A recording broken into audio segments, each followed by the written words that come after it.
Multi-vector integration is Kazakhstan's chosen course of development in the program Single Market.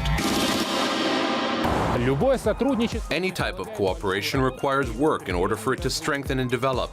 Even the etymology of this world, which from Latin translates as working together, suggests this. Hello, my name is Pawel Koktyshev, and you're watching the program Single Market. In today's episode, prospects, cooperation of the countries of the great steppes and the country of the rising sun.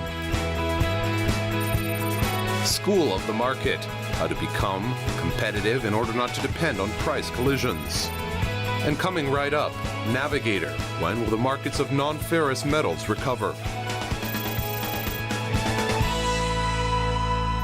Aluminum, copper, zinc, lead, tin, and nickel. Over the year, the market of these non-ferrous metals lost a lot of its value. The reason? General pessimism.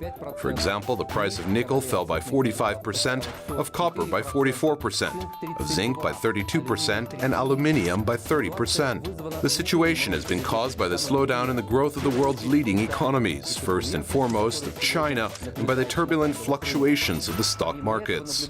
In addition, European countries have shown anemic growth, and Japan's economy, at the backdrop of long-standing monetary problems, has yet to find its new place in the global economy.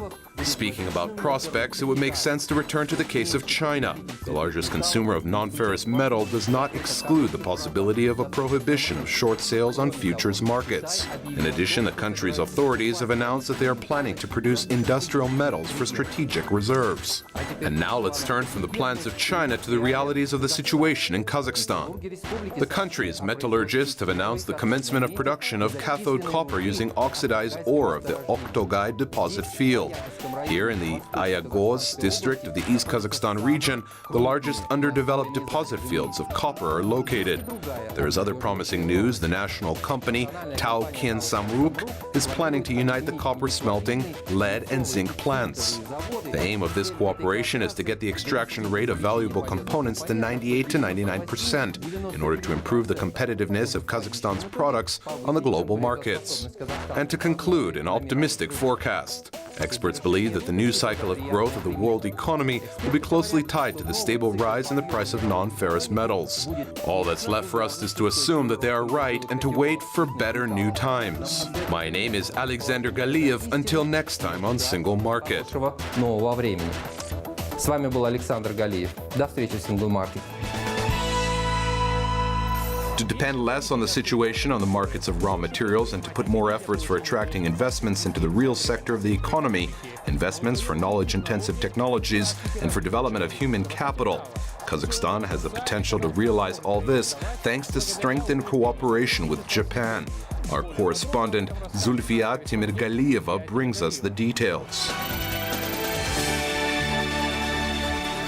In Astana's history of formation, there are a number of interesting factors connected with the country of the rising sun. For example, the Japanese architect Kisho Kurokawa took part in the elaboration of the architectural design of the world's youngest capital. And Shigeo Katsu is making his own contribution to the establishment of the Nazarbayev University. His is the first rector of this Kazakhstan's higher education institution, which was established on principles of autonomous education, bidding for the role of becoming an innovation cluster.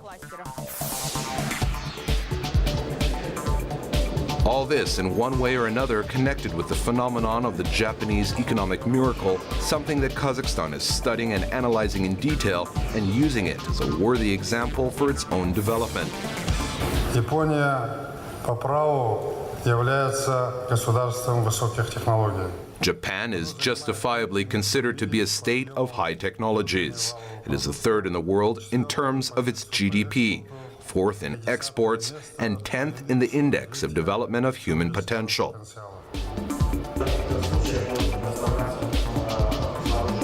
Close trade and economic ties have been established between Kazakhstan and Japan. In the last 7 years, trade turnover reached $10 billion. The main products exported from Kazakhstan to Japan are metals and metal products, chemical industry, and agricultural products.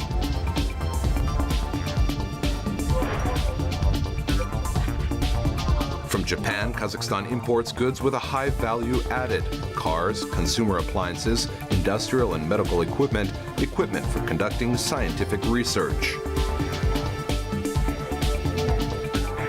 If we speak about concrete examples, our equipment, particularly electronic microscopes and various control and measurement devices, today are being used in more than 30 universities and scientific research institutions of Kazakhstan. This was the determining factor when 5 years ago the Kazakhstan Japanese Innovation Center was being established at the National Agrarian University in Almaty. A large share of equipment that was set up there was produced in Japan. In addition, specialists from the country of the rising sun conducted consultations on the procurement of technical equipment for the laboratory of the center. Today, research is being conducted here on determining the quality of soil, water, and compliance of food products and technologies used in their production within environmental safety standards. For Kazakhstan, considering the new conditions of international trade, the work of this center is of special importance. With the entrance into the WTO, a great need arose for testing centers, which will provide testing protocols and later on, certificates for given products. Japan's investments and technologies are also actively operating in Kazakhstan's real sector of the economy, in the oil and gas sectors, metallurgy, machine building, and in the production of medical equipment. 50 companies operate on the territory of Kazakhstan with participation of Japanese investments. What's more, the range of their activities is expanding because of Kazakhstan's chosen development strategy.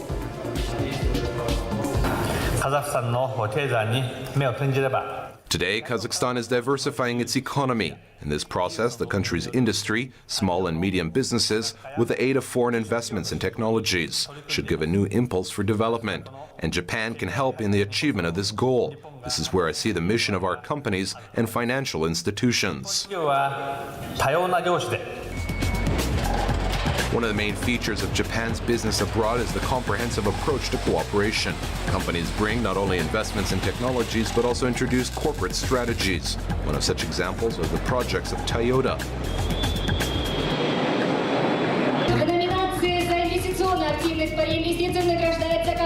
This company operates in Kazakhstan in two sectors, machine building and agriculture.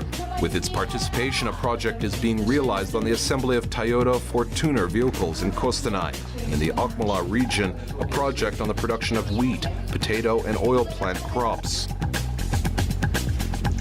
Technology at this stage that now we are trying to introduce our principles of management into the project in Kazakhstan. We want to show that effective and smart management can lead to very good results. How can I say efficient management. There are examples of cases when the cooperation of Kazakhstan's and Japan's business communities expanded gradually step by step. First, partnership was established in the format of distribution, then a project was started on the creation of a joint enterprise. This is how business relations developed between companies Kazmit Pribor Holding and Shimadzi. In November of 2014, they signed an agreement on the organization of a joint production of diagnostic equipment for clinics and medical centers. We cooperate with the company Kazmet Pribor already 3 or 4 years. It's very reliable business partner for us, was representing us on Kazakh market, selling equipment, diagnostic equipment manufactured by Shimadzu.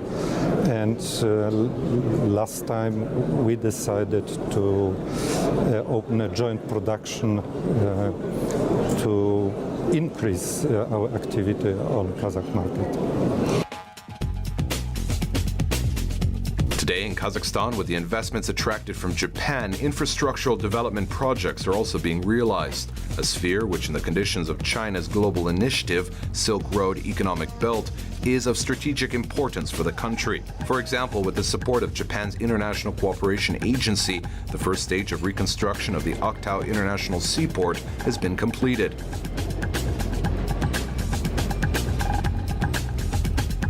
Kazakhstan and Japan. There is a distance of thousands of kilometers between the countries, but thanks to the bridge of business cooperation, which is today being built up by the two countries, they're becoming closer than ever. Zulfiya Timirgalieva, Askar Aytkenov, exclusively for single market. As we mentioned in our Navigator rubric, the market of non-ferrous metals is responding to the economic crisis that hit the leading producer sector with rapidly falling prices. This has had a negative impact on companies in this sector. Therefore, this raises a question: what are Kazakhstan's industrial giants doing to ameliorate the situation? Our correspondent in Pavlodar, Margarita Chudakova, brings us the report.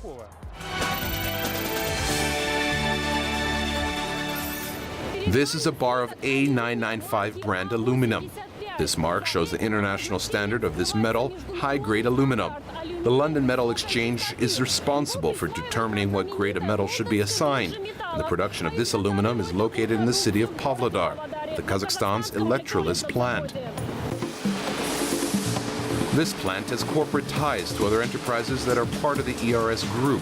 The enterprise Aluminum Kazakhstan is its supplier of alumina, the raw material used in the production of aluminium. And the Eurasian Energy Corporate supplies electric energy. On the basis of cooperation of this triad, today the first cluster of aluminum producers is being established in Central Asia with modern production technologies. Аналогов в СНГ их единицы, да. Вот в России. There are few analogs in the CIS. In Russia, there is similar production only at the Sayan-Gorsk aluminum plant, also at the Irkutsk aluminum plant, and that's it. И все. In order to avoid a lengthy prologue of 15 years, which entailed numerous collisions, then the real history of Kazakhstan's electrolysis plant can be compiled based on a couple of key events. 2007, opening of the plant, production of the first series of products. 2009, registration at the London Metal Exchange. 2010, launch of production of the second series of products and receipt of the prestigious European Quality Award. 2014, opening of the electrode production department. But every history, however long, has a mundane beginning. Он был построен. It was built in a record-setting period. As you know, it took 27 months. Before, the design and construction of such plants took at least 10 years. Прошли все этапы. Past all the stages, from the assembly to the launching of the electrolysers. By the time the plant is equipped with high-amperage cells and the latest technology, using preliminary baked anodes is employed. The anodes are produced at the electrode producing department. In January of this year, this department, the 100,000 mark in the number of produced anodes, and the 1 million mark in the number of assembled anodes. Thanks to the work of this department, the plant is successfully completing 3 tasks simultaneously: quality control of the anodes, increasing the share of local content, and improving the competitiveness of its products. In these tough times, all the efforts should be aimed at producing high-quality, cheap products. But there are no limits to perfection. The plant is planning on producing products with high value added, and the prospects of this are helping the ERS Corporation get closer to its long-cherished goal: establishment of a full-fledged cluster. The share of the products aimed for the domestic market is 10%. The remaining 90% is exported. What's more, a share of these exports is destined for countries such as the United States, the Netherlands, Norway, and Italy. Большую часть нашей продукции алюминия мы отправляем в страны дальнего зарубежья. Это где-то. A large share of our produced aluminum is exported to countries that are further abroad, around 57%. Large volume, around 21%, is delivered to Russia. There are also exports to Uzbekistan, Belarus, and Ukraine. Есть объем на Узбекистан, Белоруссию и Украину в том числе. The strategy of this enterprise is quite logical and pragmatic. A closed cycle of production and utilization of waste, high-quality products, adaptation to changing market conditions. The 30% fall in world prices, which occurred over the last 3 years, has forced this enterprise to face the tough reality. But at the same time, it is always remembered, Kazakhstan's electrolysis plant is one of the top 10 world enterprises that specializes in this sector. That is why it is following the rule of the market and should always be kept in mind. If you find your place under the sun, make sure not to lose it. Margarita Chudakova, Pavlodar, exclusively for Single Market. That's all for today. Kind reminder, all the episodes of our program are available on www.kazakh-tv.kz. Until next time on Single Market, a territory without borders.